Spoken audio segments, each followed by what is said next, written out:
Hello dear students. Today again I am with you with the class 7th topic and the chapter name is the triangle and its property. It is the last concept of this chapter. The previous concept I have already covered in the previous videos. You can check the playlist for getting all the concept related to this chapter. So this is exterior angle property.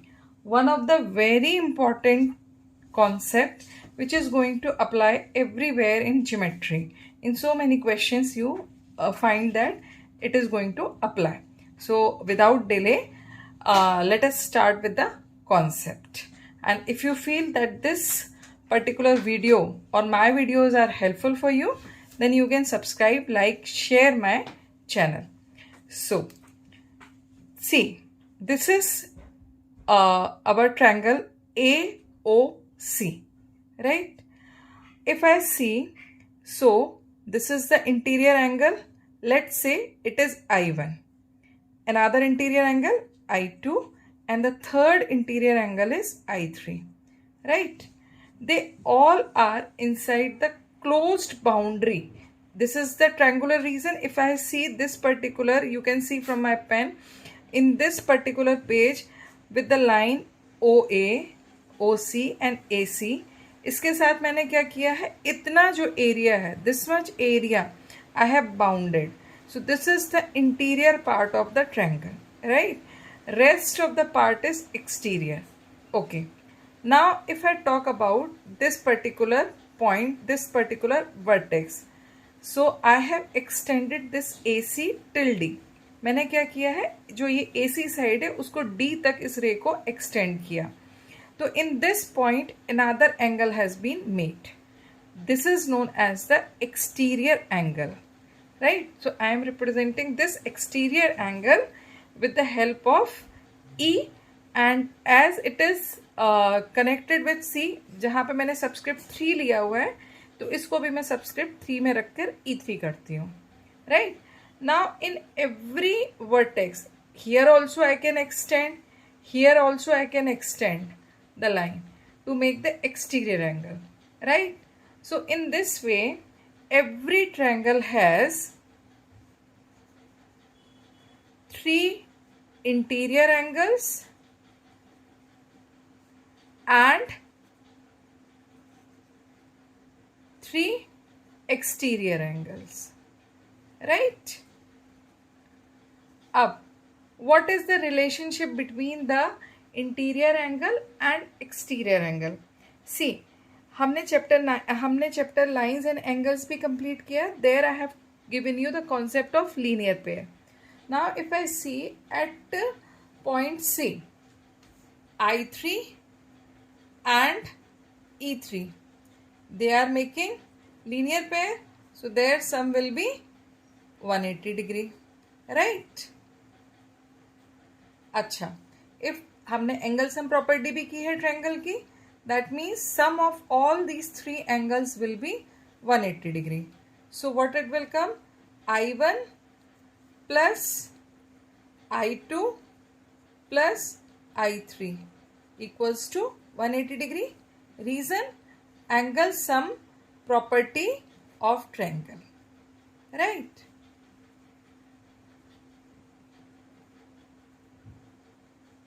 This is your equation 1, this is your equation 2.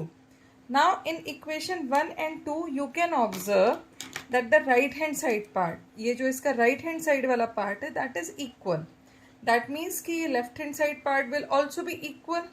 So what will happen, I3 plus E3 will be equal to I1 plus I2 plus I3.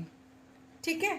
Now I3 and I3 on the right side, left side of the equation, they are same with the same sign. So you can transpose it. So what you are going to get, E3 equals to I1 plus I2 plus I3 minus I3. तो यहाँ पर plus I3 and minus I3 will make 0. तो यहाँ पर आपके पास क्या आया, E3 equals to I1 plus I2. ठीक है, हमने ये एक डेरिवेशन किया. अब what is the purpose of this derivation? Try to understand. Come back to figure, right? अब ये देखो, this is your E3. I3 is just adjacent, while I1 and I2 are the interior as well as opposite to exterior angle E3. तो इसका क्या मतलब हुआ? हमारे पास जो इक्वेशन निकल कर आई, that exterior angle is equal to the sum of interior opposite angle. I hope you have understood the concept कि why we have done the derivation.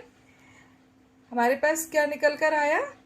Exterior angle is sum of interior opposite angles. ठीक है, triangle में 3 angles ही होते हैं, तो जो exterior angle है it will be sum of the interior opposite angles. अब यहाँ पर देखिए हमारे पास एक अलग ट्रायंगल है. लेट्स से कि this triangle is P Q R. You can extend, say this is I1, this is I2 and this is I3. ठीक है, now I am extending each side. तो हर एक पॉइंट पर, हर एक वर्टेक्स पर you will get one exterior angle. Suppose I have extended it here. Let's say यहाँ पर एक्सटीरियर एंगल क्या बनेगा? E2, right. मैंने Q को एक्सटेंड किया यहाँ पर, तो यहाँ पर आपके पास एक्सटीरियर एंगल क्या बना? E1. और इसे मैंने एक्सटेंड किया R को, तो यहाँ पर आपके पास एक्सटीरियर एंगल बना E3, राइट. अब आप देख सकते हो, you can with the help of this previous derivation you can find that E2 is equal to what will be the interior opposite angle? I2 तो नहीं होगा, कौन से होंगे? I1 and I3. आप सबस्क्रिप्ट से भी थोड़ा सा कोरिलेट कर सकते हो कि जैसे E2 है तो 2 नहीं आएगा, इंटीरियर एंगल्स में 2 नहीं आएगा, उसके अलावा जो सबस्क्रिप्ट है they will come. Like E1 is there, तो E1 में क्या आना चाहिए? I1 नहीं आएगा, I2 एंड I3 आएगा. ये दोनों ऑपोजिट हैं, दूर हैं इससे, E1 के साथ नहीं है. ठीक है, I2 plus I3. Similarly E3, I3 तो इसके साथ होगा, I1 plus I2. So I hope you all have understood how to find out the interior, how to find out the exterior angle with the help of the interior angle. See, concept is always very important. It takes time. So don't skip the video. See it till end. In this video, I am going to tell you the concept as well as in few questions I will tell how to apply them. And in the next video, I will take more questions on this particular property. तो I suggest you कि यदि आप properly learn करना चाहते हो तो practice in this video also and practice with the next video also if you want to learn properly. Concepts are very important and in आप जितना concept को practice करते हो that is more good. अच्छा, एक चीज़ और है. Here I am going to tell you the 2 important note. Interior opposite angles are also known as the remote interior angle. ठीक है, इनको remote interior angle भी कहते हैं. ठीक, so आपके जैसे फिलिप्स के क्वेश्चंस हैं या MCQs हैं तो there it can be asked. अब हमारे पास एक्सटीरियर एंगल की इक्वेशन क्या बनेगी? Exterior angle is equal to the sum of interior opposite angle. In this way you can learn the definition. ठीक है, अच्छा, अब एक चीज़ और याद रखना, एक नोट और भी है यहाँ पे. Exterior angle of a triangle is greater than either of the interior opposite angle, right. अच्छा, एक चीज़ और होती है जो मैं आपको एक कॉन्सेप्ट और बताती हूँ यहाँ पे. सपोज आपके पास एक्यूट एंगल्ड ट्रायंगल है. This is your acute angled triangle, right. तो इसके जितने भी एक्सटीरियर एंगल बनेंगे they all will be obtused angled, right. तो if you are having the acute angle triangle, so all the exterior angle will be obtuse, right. अच्छा, अब हमारे पास suppose this is the obtused angle triangle, ठीक है। तो यहाँ पर आप देखिए this is the obtused angle, तो इसके साथ वाला जो इंटीरियर एंगल बनेगा, एक्सटीरियर एंगल बनेगा, वो एक्यूट होगा। रेस्ट जो आपके दो पॉइंट्स हैं, यहाँ पर जो आपका एक्सटीरियर एंगल बनेगा like here and here, okay, तो दे विल बी ऑब्ट्यूज, ठीक है। तो interior angle and interior angle and the interior angle और उसके साथ का जो कॉरेस्पॉन्डिंग आपका एडजेसेंट एक्सटीरियर एंगल होता है, they are making the acute and obtuse angle pair, क्योंकि ये लीनियर पेयर भी बनाते हैं, ठीक है। तो ये कॉन्सेप्ट आपको ध्यान में रखना है। Now we are going to do some questions based on it. I hope this is clear to everyone. Okay, so the questions on the exterior angle property. First of all, always read the question properly and try to use the necessary symbols or notations to indicate the given values.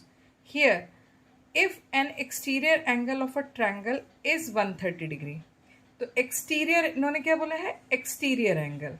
तो हम एक काम करते हैं, whatever the given values are there, तो exterior के लिए try to use ई, ठीक है। तो आप इसको लिख दो, एक्सटीरियर एंगल